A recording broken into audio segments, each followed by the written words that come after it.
Shalom, Shalom Elohim. Kembali lagi saya mau bersaksi hari ini di mana saya mau mengungsikan kesaksian saya tentang mimpi di mana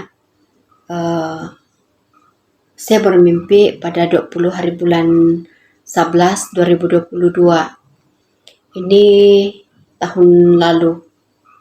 Dan dalam mimpi saya itu saya berada di sebuah rumah.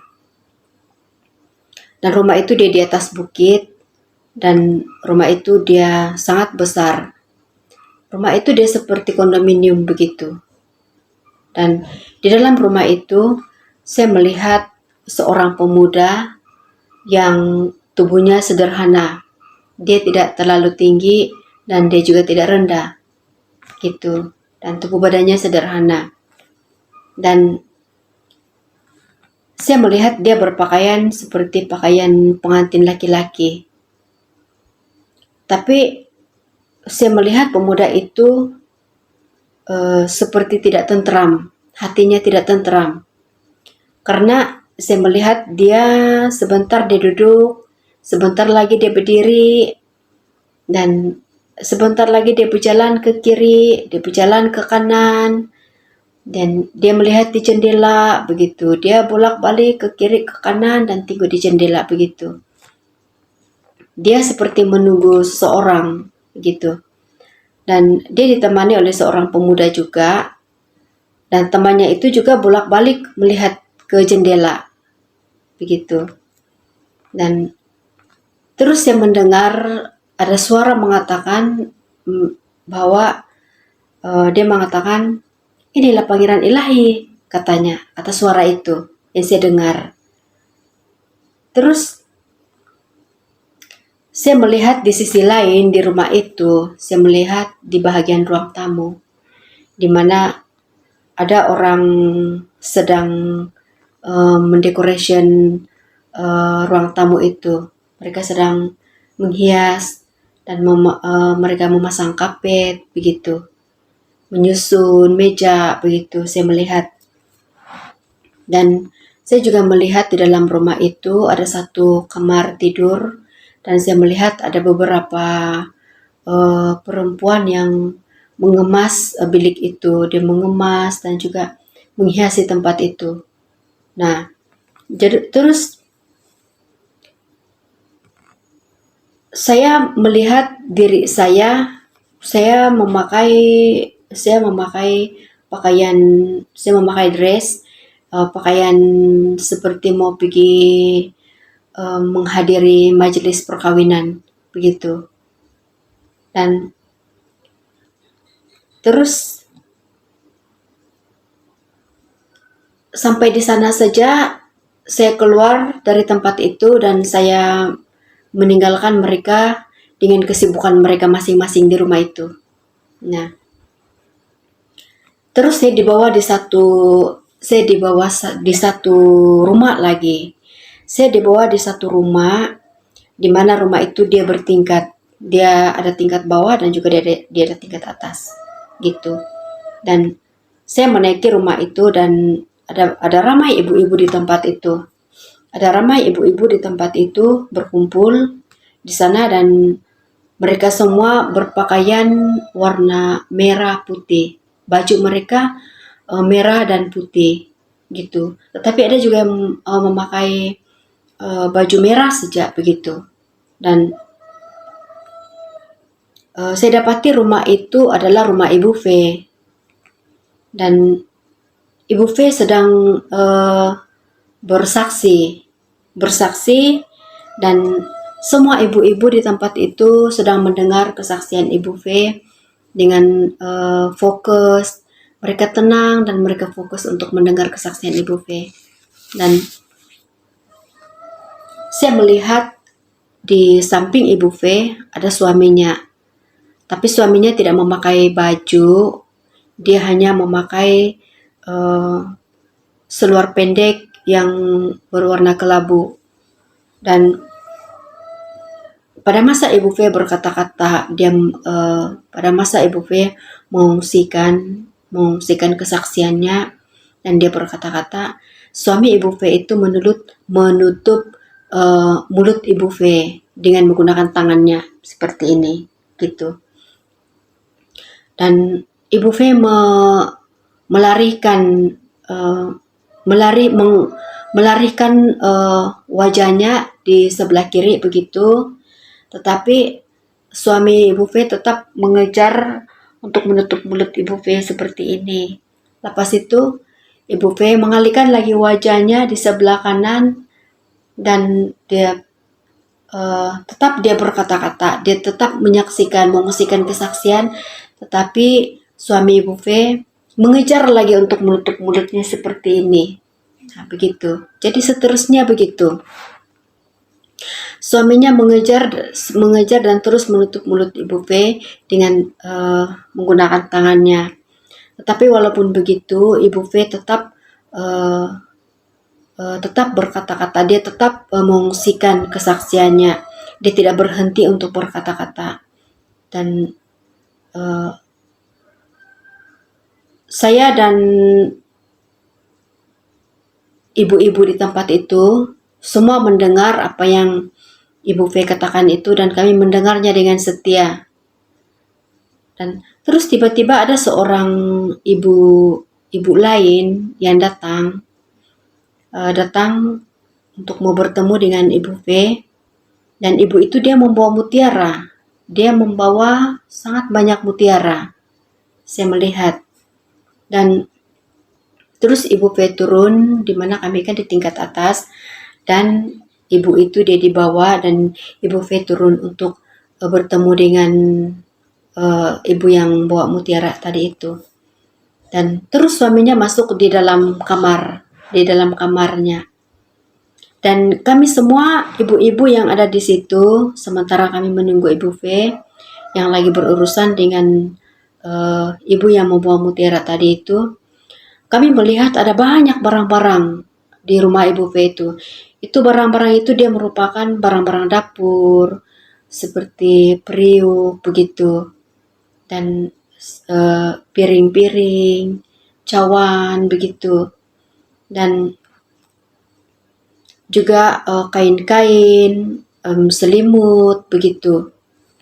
Dan barang-barang itu dia seperti dijual, tetapi tidak dijual gitu.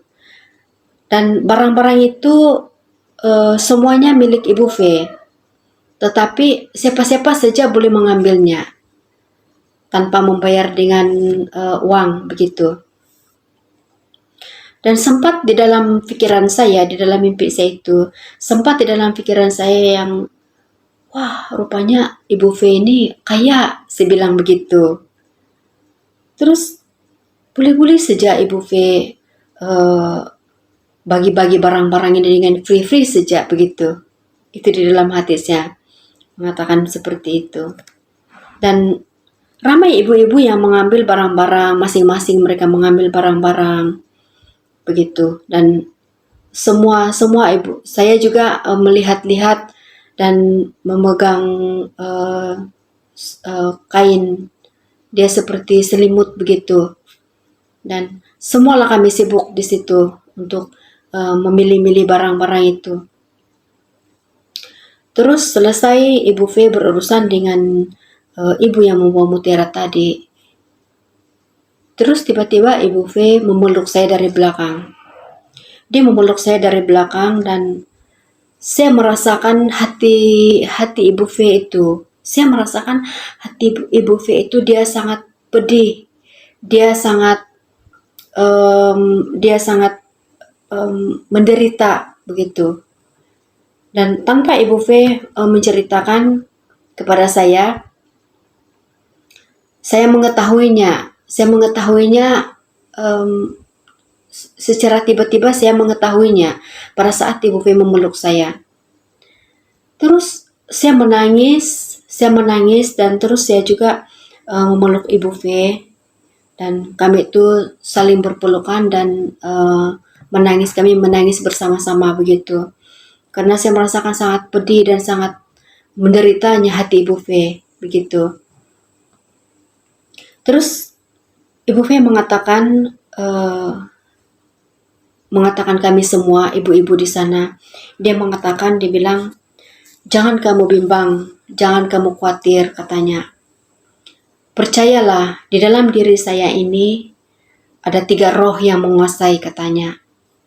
Dan roh yang pertama itu adalah roh Bapa Yahweh, katanya. Dan roh yang kedua adalah roh Tuhan Yesus, katanya. Dan roh yang ketiga adalah Roh Kudus. Itu yang Ibu V katakan kepada kami. Terus dia mengatakan lagi, kamu lihat mata saya, katanya. Kamu lihat mata saya. Kalau mata saya bertukar seperti ini adalah Bapak Yahweh yang berkata-kata. Bapak Yahweh yang memakai saya untuk berkata-kata, katanya. Dan bila kami melihat mata Ibu V itu dia bertukar warna seperti purple grey begitu. Nah, terus kami kagum melihatnya. Dan terus dia mengatakan lagi, kalau mata saya berubah lagi seperti ini adalah Tuhan Yesus, roh Tuhan Yesus yang berkata-kata memakai saya, katanya. Begitu. Jadi bila kami melihat mata Ibu V bertukar begitu, jadi kami semua ibu-ibu di sana kagum dan kami mengatakan, wah, kami bilang begitu. Terus tiba-tiba suami Ibu V keluar dari kamarnya dan terus dia datang dan dia cepat-cepat pergi menutup mata Ibu V begini, seperti ini. Dia menutup matanya dan sampai kami dia menutup matanya, dia tidak mau kami melihat mata Ibu V yang pandai, yang boleh bertukar-tukar itu. Tapi sebelum itu kami sudah melihatnya, kami sudah melihat mata Ibu V bertukar-tukar begitu. Dan Ibu V sudah memberikan pengertian kepada kami, memberikan penjelasan kepada kami. Terus saya terbangun. Sampai di situ saja saya punya mimpi. Dan haleluya, terpuji-pujilah nama Tuhan Yesus yang memberikan message ini melalui mimpi. Dan pada mulanya saya tidak mengerti mimpi ini. Saya tidak mengerti mimpi ini, apakah maksud dia, apakah artinya.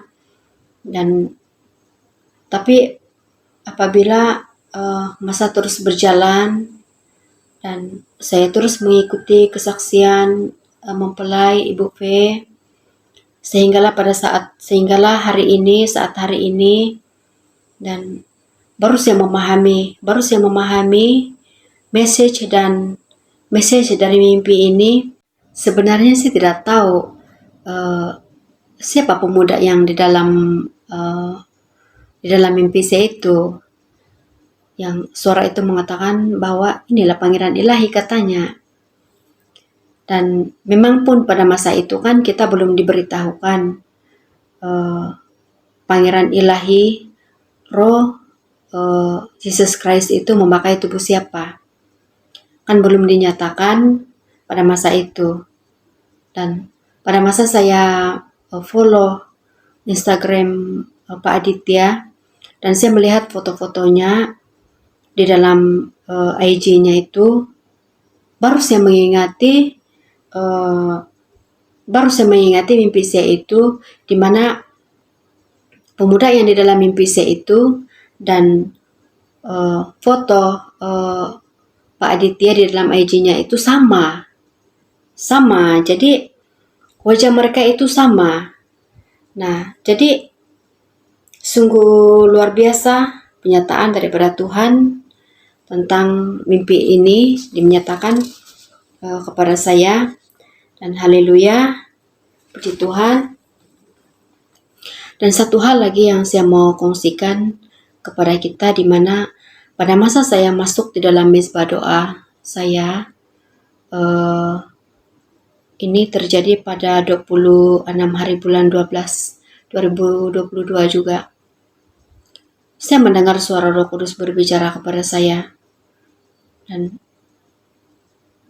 dia mengatakan, akulah Roh Alfa dan Omega, Bapa Yahweh, Yeshua Masya Elohim, katanya, perkenalkan dirinya. Terus dia mengatakan, anakku, murkaku akan tercurah kepada orang-orang yang menghina pekerjaanku di akhir zaman ini, yang menghina ketujuh bintangku dan mempelaiku Fehamdani, katanya.